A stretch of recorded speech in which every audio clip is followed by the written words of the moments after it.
Okay guys, welcome back to my channel, and like I said before, we are continuing my career path as a cabin crew, as a flight attendant. And if you remember on my last episode, we stopped where I was telling you. So I was invited for an interview with Emirates, and I needed to tell you the outcome of that interview on this episode now.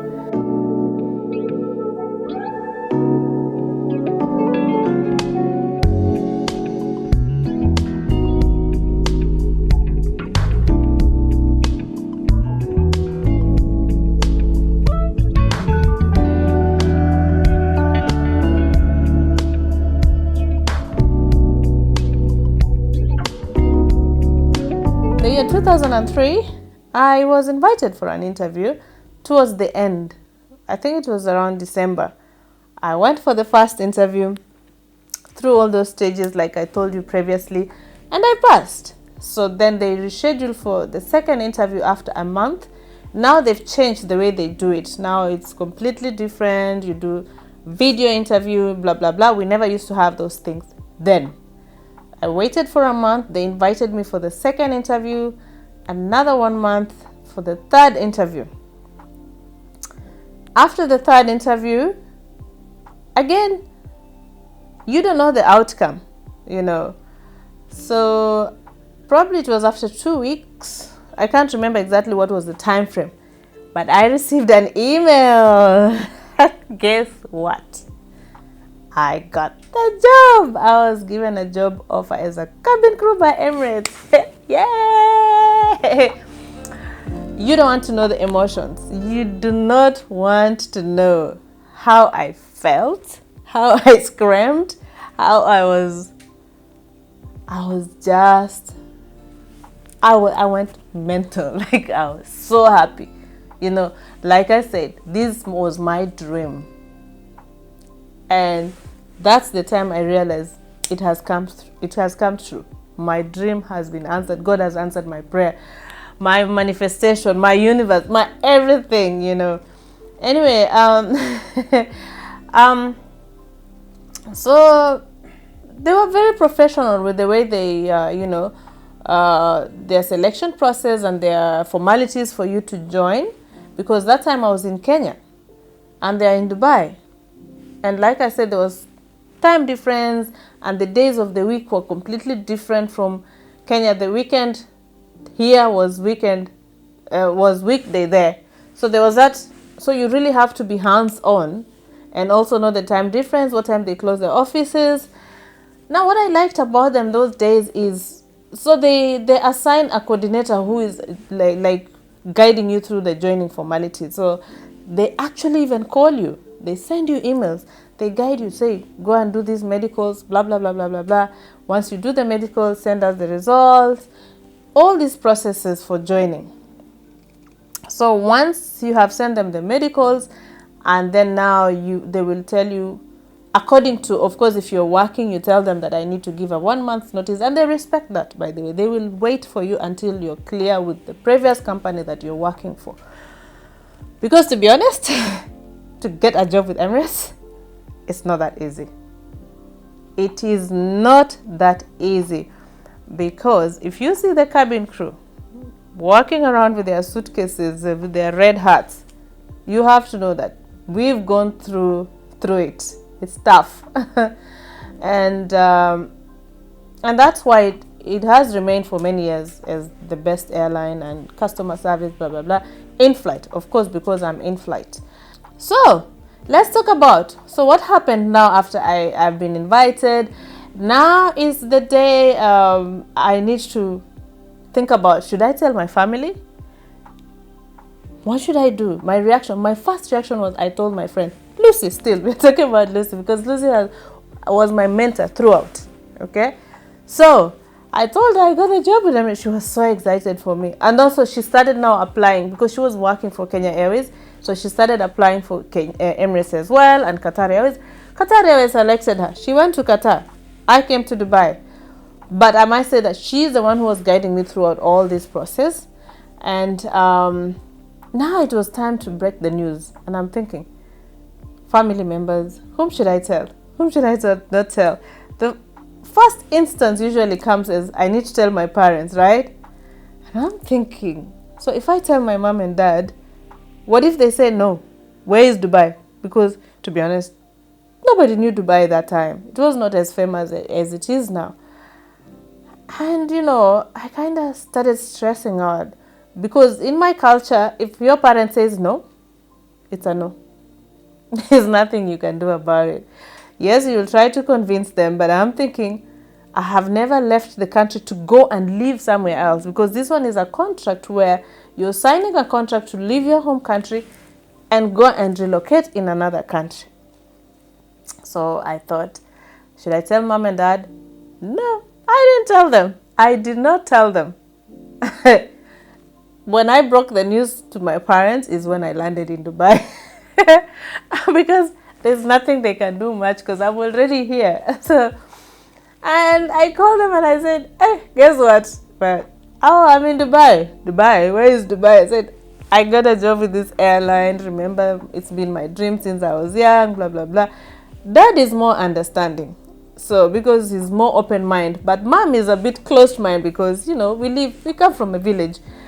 And she was worried. Oh my God, who is in Dubai? I said, nobody. I was the only one. I was the only one to ever come to Dubai from my family. And I said, Mom, don't worry. It's a nice company. We fly to Kenya every day. Those days actually, they had 2 flights every day to Kenya. And they were both layovers. So I said, don't worry. After the training, I'll be coming to Kenya. Every month we will meet. You will come to Nairobi because the layover is very short. It's only 24 hours. So there's no way I can drive from Nairobi because I come from a place near Masai Mara and it's about 400 kilometers from Nairobi. So I said, if I come to Nairobi, you can come, we meet, and then you will see it's real, I'm not, because back home in the village, usually people go abroad and they get lost. They never come back home. So I felt like she was worried, like, oh, now my daughter is going to be lost. I'll never see her again. So I gave her this reassurance to say, you know what, don't worry. This is an airline. I'm working for an airline, and we fly to Kenya. It's the same, it's the same company that, it's almost the same like what I was doing in Kenya. However, this one is more international, more open, more, we travel to many places. However, I'm not going to live in Kenya, but I will be visiting Kenya. So after giving my mom all this reassurance, she said, okay, fine. So, now it came to the day I'm leaving Kenya. Oh, the excitement. My friends did, they did for me a dinner, farewell dinner, yeah. So it was so nice. We had dinner. The day I'm going to the airport, again, I was escorted by my friends. And, I come from this culture. We're so much into culture. So I decided, because I'm going to Dubai, I'm going to buy this dress. It's like a Maasai dress. Maasai, yeah? Because we are neighbors with Maasais back in the village. So I put on this dress and I'm going to show it to you now. I'll never throw it away. It's like one of my vintage and it goes to my collections, yeah. I put it on and everybody was staring at me. I made my hair. It was looking so nice. So this is the dress I had coming to Dubai. See, the Maasais with the cowrie shells. I'm going to look for that picture. I have a picture that, when my friends took me to the airport.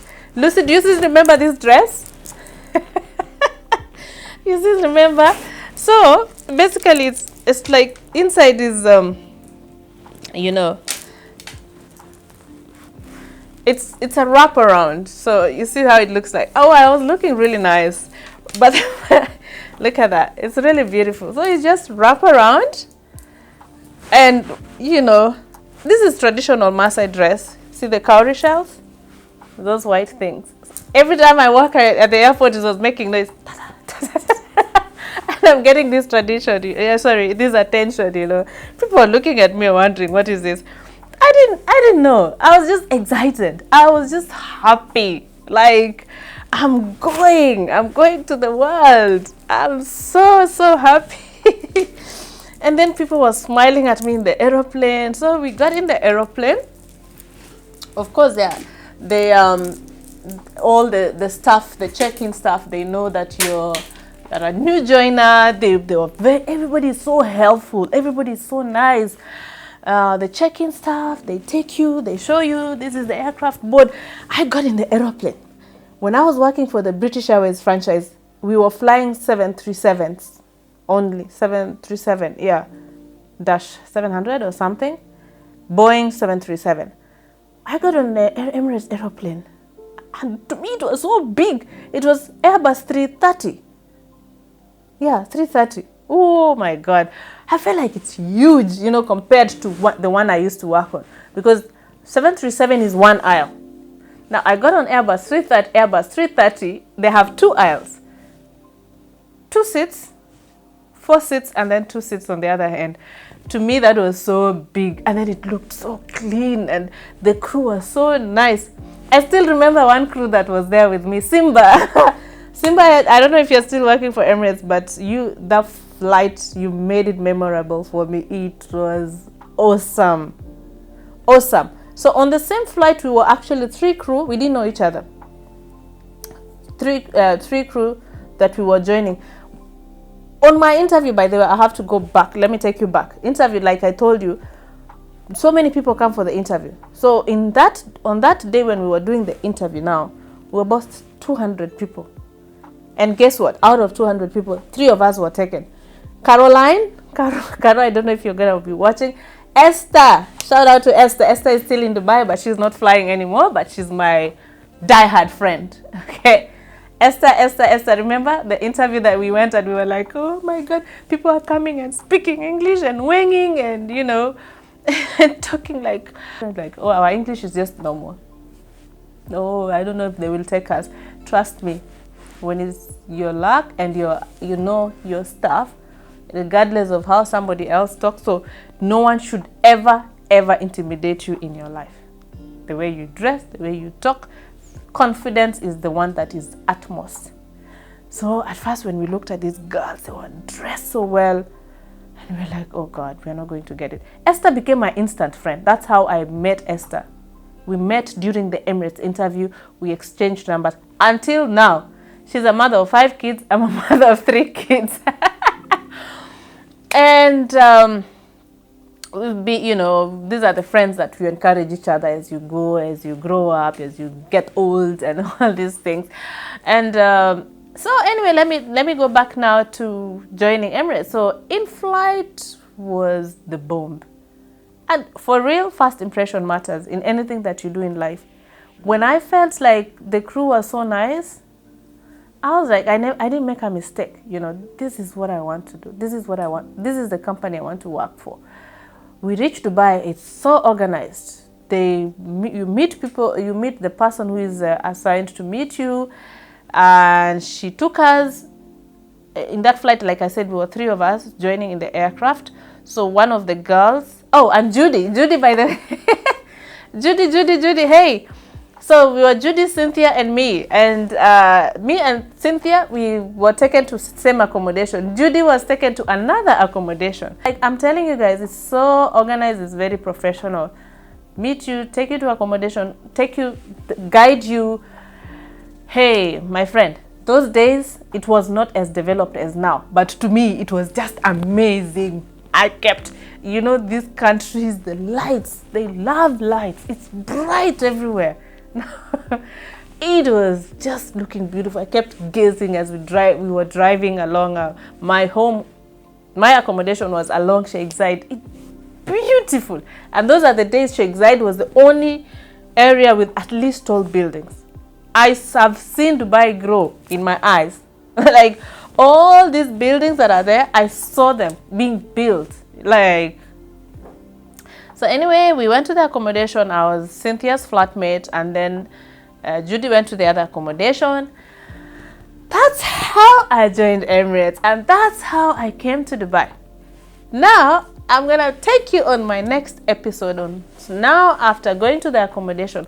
What happened next? Oh, and I must tell you, by the way, once you go to the accommodation, they have a starter pack for you.